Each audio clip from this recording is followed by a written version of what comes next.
Una carta de inundación en el fondo es un mapa donde se marca una línea, que es una línea teórica,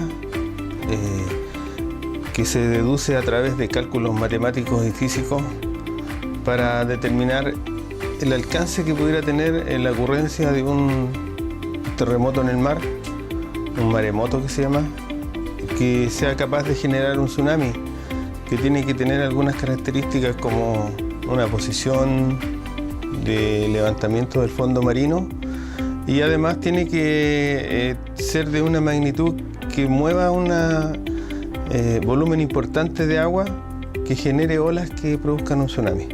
Eso es una carta de inundación.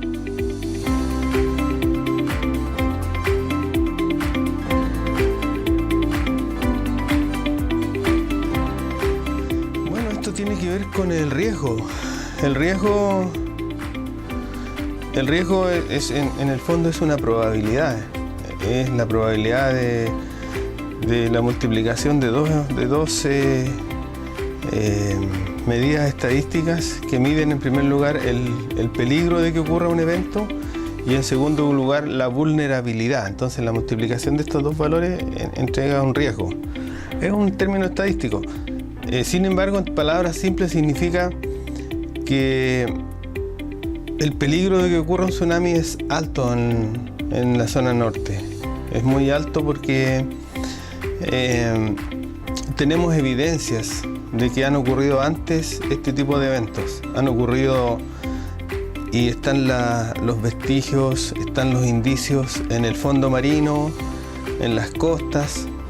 Hay una rama que se estudia y que se llama paleotsunami, que están estudiando, reconstituyendo, digamos, este tipo de eventos, y ya hay alguna traza que podría decir que desde el año 1444 han estado ocurriendo este tipo de eventos y que tienen una recurrencia, tienen un tiempo que no es exacto, pero se ha comportado relativamente periódico y que es alrededor de 100 y tantos años, 120, 100 años, un evento de gran magnitud que ha provocado un tsunami.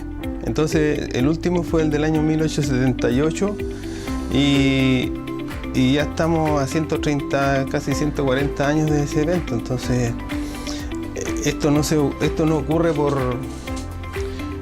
al azar, sino que hay un movimiento de placas tectónicas que empieza a producir presión y que finalmente culminan en un terremoto. Entonces el peligro de que ocurra un terremoto es algo que está presente siempre y ha estado presente toda la vida. La vulnerabilidad es cómo está la gente ubicada dentro del lugar donde va a ocurrir este evento. Específicamente Antofagasta, es una ciudad costera que está en peligro de que una ola de tsunami barra con algunas manzanas que están cerca de la costa. Entonces, ¿para qué sirve esto? Es para indicarle a la gente, oye, si hay algún evento, ustedes están en riesgo. No sabemos hasta dónde va a llegar, no sabemos la manzana exacta, ni el día, ni la hora, no tenemos esa información, todavía no existe. Sin embargo, si uno le coloca a una persona un mapa que le diga, oye, mira, en caso de que ocurra un sismo, tú debes salir de esta área porque es peligrosa, eso pretendemos nosotros que sea una ayuda. Y ese es el motivo por el cual estamos trabajando en este tipo de investigación.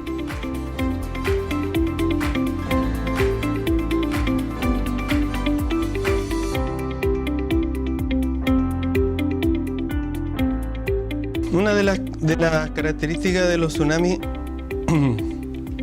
es que la velocidad del agua es importante en el momento de que ocurre un evento. Y la velocidad del agua, la velocidad de desplazamiento del agua está relacionada con la profundidad. Entonces cuando las costas son profundas, el agua viaja a menor velocidad, por lo tanto produce menos daño en la costa. ¿Sí? Es como una pequeña inundación, una ola que sube y baja, pero cuando las costas son muy planas, entonces el agua se acumula y la ola empieza a subir de altura. Por ejemplo, La Rinconada es un lugar muy peligroso. La subida que está justo antes de llegar a Juan López, saliendo de La Rinconada, es un lugar peligrosísimo. Y en el tsunami del año 1922, eso arrasó una estación que tenía la Armada ahí. La barrió el tsunami, la destruyó completamente hasta los cimientos, porque es el lugar más peligroso. El año 80, cuando ocurrió el gran sismo de Antofagasta, ese fue el único lugar de Antofagasta que se inundó.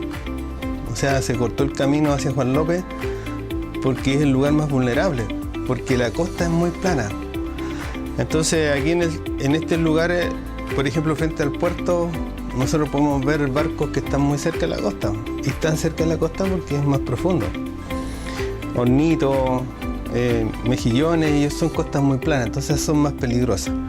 No protege, en definitiva, pero la fuerza que destruye, la que barre con las casas y eso, tiene que ver con la velocidad con que el agua arrastra las rocas, y el mismo material sirve de herramienta para ir moliendo otras cosas, digamos.